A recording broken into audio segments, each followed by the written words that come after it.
Let's read The Berenstain Bears and the Trouble with Commercials. TV commercials are entertaining indeed, but they also can make you buy stuff you don't need. Every day after school, Brother Bear and Sister Bear took a TV break before they started their homework. They got some milk and cookies, settled down in front of the TV, and watched their favorite shows. Sometimes it was the Bear Stooges or Doofus Duck. Sometimes it was Rabid Rabbits or Wacky Warthog. But whatever it was, there was one thing that they always looked forward to: the commercials. Some of the commercials were better than the shows. They had better music, better jokes, better singing and dancing. They were fun. And because they were so much fun, Brother and Sister always wound up wanting what the commercials were selling. It didn't matter what it was: cereal or candy or toys or a trip to Grizzlyland. That's what they had to have. Now, Brother and Sister, sighed Mama Bear after the cubs had asked for one more super delicious honey-sweetened breakfast treat, you haven't even finished that big box of cereal you asked for just a few days ago. But this cereal is extra super special, insisted the cubs. Happy Hamster, the super cereal spokesrodent, said so. I don't care if Doofus Duck himself says so, said Mama. I'm not buying you one more thing you saw on a commercial. But a few days later, Brother and Sister were eating their extra super special cereal. They had pleaded and pestered Mama so much that she couldn't stand it. She had given in and bought it. The old box of cereal that the cubs hadn't even finished went into the trash. Mama grew so fed up with the cubs asking for the things they saw in commercials that she decided it was time to pull the plug on the TV. The problem was that she and Papa had favorite shows too, and they would miss them. Mama usually watched Miss Clara's Garden Show every morning, and Papa watched Fishing with Uncle Finn in the evening. Not only that, the cubs watched TV at their friends' houses and came home begging for things they saw in commercials there, too.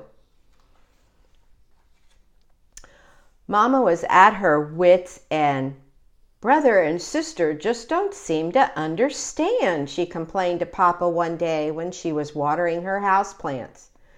They don't understand that you can't buy everything you see in a commercial. Why, if you did that, you'd wind up with a house full of expensive things you don't really need. Papa noticed that Mama was using the special limited edition Miss Clara watering can she bought after seeing a commercial for it on Miss Clara's Garden Show. I see what you mean, he said thoughtfully. Maybe I should talk to them about that. So Papa talked to Brother and Sister. He explained that TV commercials were just there to sell things. He explained that commercials sometimes exaggerated a little. You can't buy something every time somebody tells you to, he said. You've got to be smart shoppers. You've got to pick and choose, or you'll wind up with a lot of things you don't really need. You two understand that, don't you? Oh, yes, Papa, said Brother and Sister. We understand. But they didn't. They went right back to asking for every Barbie doll, Space Grizzly action figure, and big bag of honey gummy wummy bears they saw on TV. We need a plan, Papa said to Mama. They put their heads together and thought and came up with a plan. The cereal, toy, and candy companies always saved their best commercials for Saturday morning. So the next Saturday morning, when the cubs came begging for things they saw on TV, Mama put the plan to work. This time, the great new cereal they just had to have was rainbow swirl bits.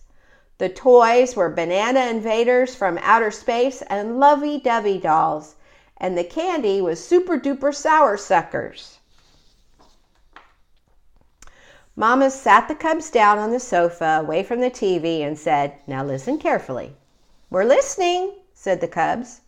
"We've tried to explain to you that you can't possibly have everything you see on TV." "Yes, Mama," said the cubs. "So here's what we're going to do," said Mama. "We're going to buy all these things you're so excited about, the cereal, the toys, the candy." "Yippee!" cried the cubs.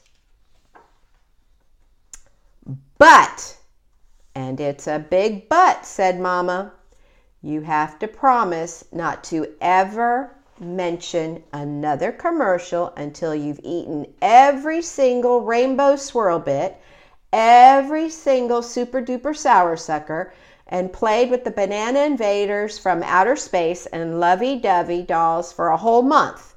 Do you promise?" "We promise, we promise," cried the cubs. As it turned out, the cubs didn't like rainbow swirl bits very much. "Yuck," said Brother. "They turn the milk purple." "And then they turn to purple mush," said Sister. But a promise is a promise. The banana invaders from outer space weren't much fun either.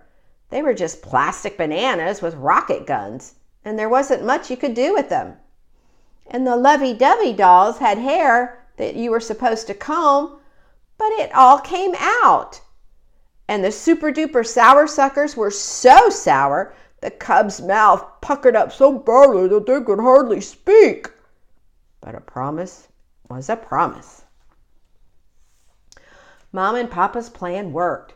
The cubs not only kept their promise, they learned not to get too excited about the things they saw on commercials.